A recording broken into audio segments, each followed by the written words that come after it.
नमस्कार, मैं हूं हिमांशु मिश्रा। स्वागत है आपका द इनसाइड स्टोरी में। तो वरुण गांधी इस बात का जिक्र करते हैं कि 10 लाख रोजगार की जो आप बात कर रहे हैं उसको बाद में सोचिएगा, लेकिन जो 1 करोड़ पद खाली हैं उसको भरिए।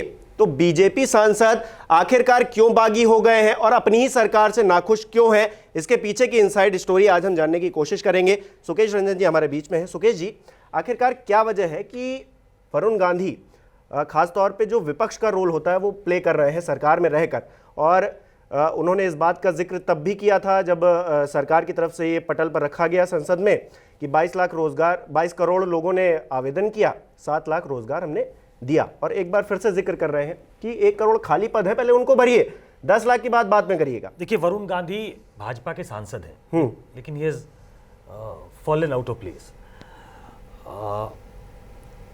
भाजपा के सांसद होने के नाते ये सवाल वो उठा ज़रूर रहे हैं, लेकिन वो सरकार पे एक चेक्स एंड बैलेंस जो होता है वो ऑपोजिशन विद इन गवर्नमेंट वाले रोल में बहुत दिनों से दिखाई दे रहे हैं। बिल्कुल, उनकी माँ हो या वो हो, उनके बहुत अच्छे मधुर संबंध भाजपा के शीर्ष नेताओं से नहीं है, ये सबको मालूम है। वरुण गांधी राजनीतिक वजहों से ये उठा रहे हैं, ये अलग बात हो सकती है, लेकिन जो वो मुद्दा उठा रहे हैं वो दरअसल मुद्दा है। बिल्कुल, इस बात को मानना पड़ेगा कि रोजगार आज की तारीख में सबसे बड़ा इशू है। नौकरी सबसे बड़ा इशू है। जब मैं रोजगार कहता हूं तो मैं और स्पेसिफिक होना चाहता हूं कि नौकरियां, देखिए, इंडियन साइकी को हिमांशु आप भी समझते हैं, मैं भी समझता हूं कि नौकरी, सरकारी नौकरी, इसमें एक तरीके की सेफ्टी लोगों को समझ में आती है। बिल्कुल, कि हम सेफ हैं। रोजगार में आप कभी बाहर हो सकते हैं, कभी अंदर हो सकते हैं। प्राइवेट नौकरियों में कभी आप बाहर हो सकते हैं, कभी आप अंदर हो सकते हैं। आपको अभी तक आप न्यूज़ 24 में हैं, कल को आप होंगे नहीं होंगे इसकी गारंटी नहीं है। मैं कल को होऊंगा नहीं होऊंगा इसकी गारंटी नहीं है। लेकिन जब आप सरकारी नौकरियों में होती है तो it gives you stability, more confidence. अब थोड़ी देर के लिए भूल जाइए वरुण गांधी को, थोड़ी देर के लिए नौकरियों पे बात करते हैं। हाँ बिल्कुल। सेंट्रल गवर्नमेंट के पास करीब 40 लाख पद हैं।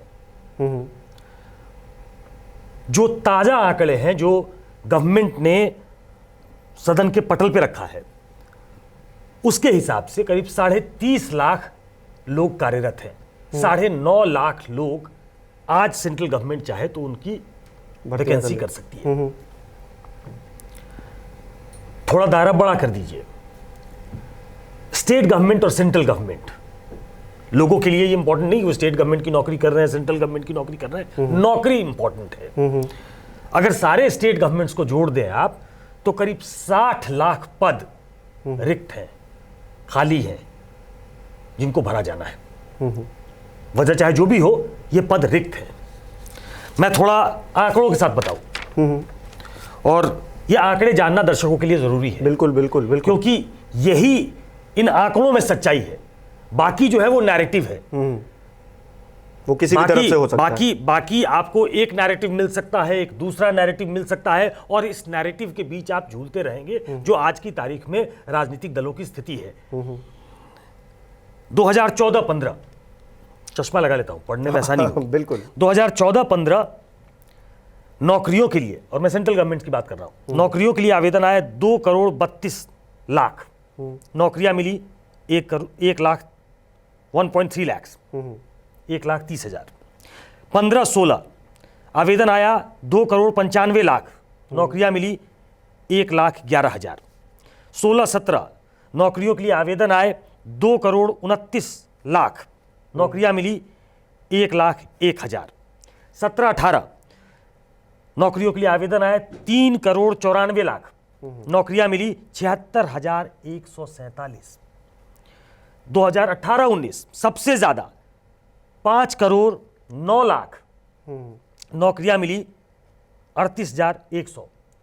यह 18-19 का आंकड़ा मैं आपको बता रहा हूं। इन 18-19 में चुनाव हुए, हाँ। और चुनाव में 303 सीटें बीजेपी सिर्फ अपने दम पे जीती। हमारे यहां इश्यूज क्या है और राजनीतिक दलों का नैरेटिव क्या है, और लोगों के लिए कैसे ये शायद एक मुद्दा नहीं है, मुद्दा होते हुए भी मुद्दा नहीं है, इसका एक ज्वलंत उदाहरण है। बिल्कुल। आगे चलिए, 2019-20 आवेदन आए 1,78,00,000, नौकरियां मिली 1,47,000। ये वो दौर जब कोविड से लोगों की नौकरियां जा भी रही। बिल्कुल। आगे आगे और भयावह स्थिति है। 2020-21 आवेदन किए गए नौकरियों के लिए 1,80,00,000, नौकरियां मिली 78,555। 2021-22 1,86,00,000 आवेदन, 38,850 नौकरियां। ये लोकसभा में सरकार के मंत्री जितेंद्र सिंह ने ये आंकड़े दिए हैं। अब इससे ये पता लगता है कि कितनी किल्लत है और कितनी मांग है। ये बड़ा इशू है और इसीलिए जो भी दल विपक्ष में है वो गाहे बगाहे इस मुद्दे को उठाता है। ये मुद्दा आम लोगों के बीच में, जनमानस के बीच में एक अल्टरनेट पॉलिटिकल नैरेटिव क्रिएट कर पा रहा है कि नहीं कर पा रहा है, ये तो चुनाव के वक्त पता लगता है। चुनाव के वक्त पता लग भी गया। 19 में जब चुनाव हुए तो बहुत ज़्यादा इसकी गूंज सुनाई नहीं दी, लेकिन ये एक मुद्दा है जिसको एड्रेस किया जाना चाहिए और इसको वरुण गांधी समय समय पर वॉइस करते रहे हैं। शायद उन्होंने ये ठान लिया है, अब मैं खाटी राजनीति पे आऊं, शायद उन्होंने ये ठान लिया है कि बीजेपी से उनके संबंध अच्छे नहीं है। वो एक युवा सांसद के तौर पे, एक ऐसे सांसद के तौर पे जो बोलने से घबराता नहीं है और अपनी सरकार के खिलाफ भी अपनी सरकार के वादों को याद कराता हुआ उसको अंडरलाइन करने की कोशिश करता है। उनकी कोशिश ये है। कितने सफल वो होंगे, अभी तक कितने सफल हुए हैं, ये सबके सामने है, लेकिन उनकी कोशिश ये है कि उसको याद कराते रहें। तो कुल मिलाकर जैसे हमने देखा अग्निपथ योजना को लेकर भी उन्होंने जिक्र किया कि मैं अपनी पेंशन छोड़ने के लिए तैयार हूं, बाकी लोग भी तैयार हों। अभी वो जिक्र कर रहे हैं रोजगार को लेकर। क्या कोई फर्क पड़ता है उनके कहने से या फिर विपक्षी नेताओं के कहने से? क्या कोई फर्क पड़ता है और क्या पड़ा है? क्योंकि आंकड़े जिस तरह से आपने दिखाए, बताए, वो तो यही दिखा रहे हैं कि सरकार अपनी जो मन मर्जी होगी वही करेगी। उसका कोई फर्क पड़ता हुआ है, सच कोई प्रभाव पड़ता हुआ नजर आए, ऐसा दिखता नहीं। देखिए, मैं इसको एक स्वीपिंग कमेंट के तौर पे लेता हूं। कई बार सरकार रास्ता बदलना चाहती है। सरकार जो बताना चाह रही है कि वो एक ऐसा वर्ल्ड है, एक चैलेंजिंग वर्ल्ड है, एक इवॉल्विंग वर्ल्ड है, एक इवॉल्विंग इंडिया है, उसमें शायद सभी लोगों को नौकरियां देना संभव नहीं है। सरकार अपने ऊपर जो जनता के ऊपर जो अपने पैसे खर्च करती है, और अपने पैसे मतलब जनता के पैसे ही खर्च करती है, शायद उससे वो थोड़ा अपना खर्च जो है वो हल्का करना चाहती है। वो नौकरियों का माध्यम बदलना चाहती है। वो नौकरियों को रोजगार में सृजित करना चाहती है या रोजगार में तब्दील करना चाहती है। क्या हमने उसको हाथों हाथ लिया है? क्या मुद्रा लोन एक सक्सेसफुल योजना की तरह साबित हुआ है? आप उसके भी आंकड़े देखें, अभी रेडिली अवेलेबल मेरे पास नहीं है, लेकिन उसके भी आंकड़े देखें तो बहुत एंथुसियास्टिक आंकड़े उसके नहीं हैं। ऐसे में क्या इसमें समय लग रहा है कि लोग रोजगार को अपनाना शुरू करें? वो नौकरी करने वाले नहीं, जो नौकरी देने वाले, जो सरकार बार बार कहती है कि हम नौकरी करने वाले नहीं बनाना चाहते, हम नौकरी देने वाले बनाना चाहते हैं। It's better said than done. इतना आसान नहीं होता है। और इस साइकी जो इंडियन साइकी है, उसमें ये और भी मुश्किल काम है। लेकिन क्या ये मुद्दा बन पाता है? देखिए, इसको मुद्दा बनाने की कोशिश की आपने, कहा, मैं उसको आगे बढ़ाता हूं। जैसे बिहार में चुनाव थे 2020 में, बहुत सारी बातें हुई, लेकिन तेजस्वी यादव एक युवा चेहरा, जो घुटे हुए नीतीश कुमार के सामने, एक मजे हुए नरेंद्र मोदी के सामने एक लाइट वेट के तौर पे थे। वो पहली बार बिना लालू यादव के चुनाव लड़ रहे थे, लेकिन उन्होंने नौकरियों को मुद्दा बनाया और आम लोगों में, युवाओं में एक गूंजी ये बात कि नौकरी है, नौकरी एक बड़ा मुद्दा है। उन्होंने कहा कैबिनेट में लाठियां पड़ रही हैं आज तो। हाँ जी, बिल्कुल, ये हकीकत है। और शायद इसीलिए कि उनकी सरकार है अब। नीतीश कुमार मुख्यमंत्री है, लेकिन सरकार बदल चुकी है, महागठबंधन की सरकार है, और इसीलिए तेजस्वी यादव को सामने आकर खुद जांच की मांग करनी पड़ी है। ये जांच होगी, अब जांच करवा रहे हैं।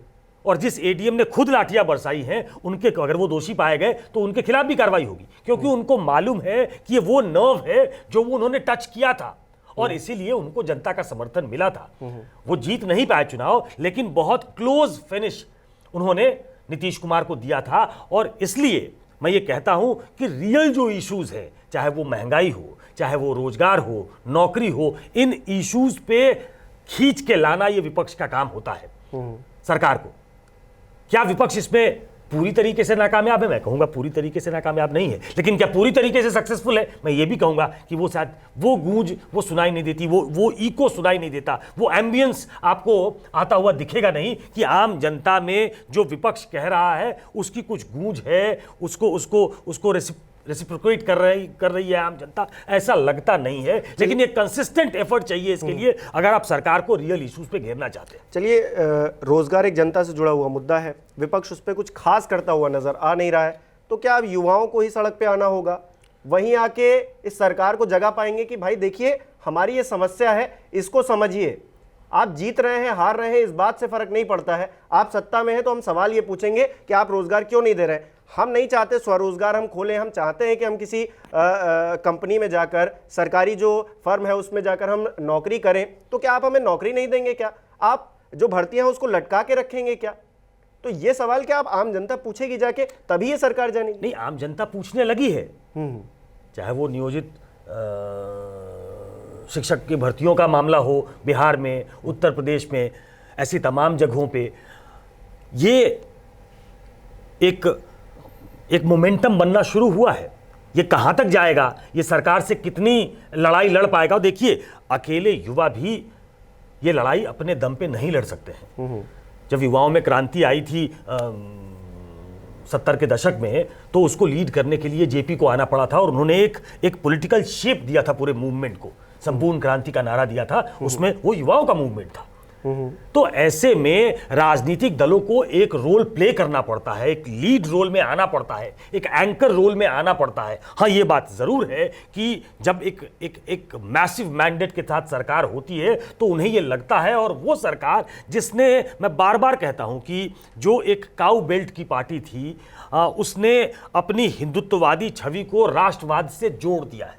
एक ब्लेंड तैयार किया उन्होंने हिंदूवाद और राष्ट्रवाद का, और उसमें उन्होंने अपनी बेनिफिशियरी क्लास जो है, जिसको आजकल रेवड़ियां कहा जा रहा है, वो बेनिफिशियरी क्लास क्या है? जब आप उनको आटा देते हो, चावल देते हो, चुनाव के समय उत्तर प्रदेश में उसमें घी भी शामिल हो गया, तेल भी शामिल हो गया, तो आप ल्योर करने की कोशिश करते हैं और अपनी तरफ करने की कोशिश करते हैं। वो एक बड़ा बेनिफिशियरी क्लास एक तैयार हुआ है। तो एक ऐसी सत्ता के सामने जिसने एक अपना वोट बैंक इतना बड़ा बना लिया है, उसके सामने अगर आपको खड़ा होना है और अगर राजनीतिक दलों को इसको मुद्दा बनाना है, तो एक कंसिस्टेंट एफर्ट चाहिए होगा कि सारे दल साथ आकर, और उसके लिए आपको नजीर भी बनना पड़ेगा। स्टेट गवर्नमेंट्स में अब नीतीश कुमार ने कहा है कि हम नौकरियां देंगे, हम तो चाहेंगे 20 लाख हो जाए, लेकिन उनके चाहने से अभी तक क्यों नहीं चाहा उन्होंने, ये भी एक सवाल उठेगा। सही बात, 8 बार अगर मुख्यमंत्री पद की शपथ ले चुके हैं भाई, एक नेचुरल सा सवाल होगा। राजस्थान गवर्नमेंट में हमने अपने चैनल पे, अगर लोगों ने देखा होगा तो कई बार ये स्टोरीज कराई कि कुछ 100 की वैकेंसी है, एक माली की वैकेंसी है, उसमें एमए किया हुआ, हाईली क्वालिफाइड जिसको कहते हैं, पोस्ट ग्रेजुएट जिसको कहते हैं, वो लोग अप्लाई कर रहे हैं। सफाई कर्मी हो या फिर ये जो तो ऐसी जॉब्स हैं, ये स्टेट ऑफ अफेयर्स बताता है कि खराब है। लेकिन स्टेट गवर्नमेंट्स अपने यहां अगर ये करके दिखाएं कि जो कम से कम वेकेंट पोजीशन है उसको अगर भर के दिखाते हैं, तो उनके पास एक मॉरल अथॉरिटी होगी कि वो सेंट्रल गवर्नमेंट पे जवाब बना सकेंगे और ये कहेंगे कि हमने अपने यहां नजीर पेश की है, हमने स्टेट गवर्नमेंट में नौकरियां दी है, तो आप क्यों नहीं दे सकते? बिल्कुल। लेकिन क्या ये हो पा रहा है? अभी तक ये देखने को नहीं मिलता। ये मैं नहीं कह रहा हूं, ये आंकड़े कहते हैं कि स्टेट गवर्नमेंट्स के अगर कुल खाली पद है तो वो 60 लाख के आसपास है। 60 लाख का मतलब है अगर हर परिवार पे 4 से 5 लोग आप मान लें हिमांशु, तो कितने लोग हो गए? करीब 3 करोड़ लोग ऐसे होंगे जो सीधे सीधे बेनिफिशियरी होंगे उसके। क्या हम ये करने को तैयार हैं, या फिर ये जुबानी जमा खर्च है, जो विपक्ष में आएगा वो हल्ला करेगा? नरेंद्र मोदी ने भी 1 करोड़ की बात की थी कि हर साल 2 करोड़ नौकरियां मिलेंगी या रोजगार पैदा होगा। वो नहीं हो पा रहा है। लेकिन क्या वो इशू बन पा रहा है? मैं कह रहा हूं कि वो हमारे मेन इश्यूज में नहीं है, वो हमारे पॉलिटिकल डिस्कोर्स में नहीं है, और विपक्ष भी उसको सक्सेसफुली उस डिस्कोर्स को मेंटेन करने में वो मुद्दा उठाता है। लेकिन उस डिस्कोर्स को मेंटेन करे, वो राजनीतिक विमर्श के केंद्र में हो नौकरियां और युवा, वो जब तक कंसिस्टेंट एफर्ट नहीं होगा तब तक सरकारें भी पीछे नहीं हटेंगी और युवाओं का भी भला नहीं होगा। कुल मिलाकर रोजगार एक मुद्दा है, ये हम सब जानते हैं, राजनीतिक दल भी जानते हैं, लेकिन वो उसको लेकर कितनी आवाज बुलंद कर पाते हैं, आम जनता को भी आगे आना क्या पड़ेगा, क्या सड़कों पर आकर सरकार को जगाना पड़ेगा, ये तमाम सवाल हैं। और रोजगार को लेकर जो आंकड़े सुकेश जी ने दिए हैं वो कहीं ना कहीं निराश करते हैं सरकार से, तो सरकार को भी एक बार सोचने की जरूरत है। हमारे दर्शक क्या सोचते हैं इस रोजगार के मुद्दे पर? वरुण गांधी ने जिस तरह से अपनी सरकार के खिलाफ मोर्चा खोला, उसको लेकर हमें कमेंट करके बता सकते हैं। बहुत बहुत शुक्रिया। नमस्कार, मैं हूं मानक गुप्ता। अगर आपको हमारा ये वीडियो पसंद आया हो तो इसे लाइक और शेयर जरूर करें, और हां, हमें सब्सक्राइब और फॉलो करना ना भूलें ताकि आप देश और दुनिया की कोई खबर मिस ना करें। तो जुड़े रहिए हमारे साथ और देखते रहिए न्यूज़ 24।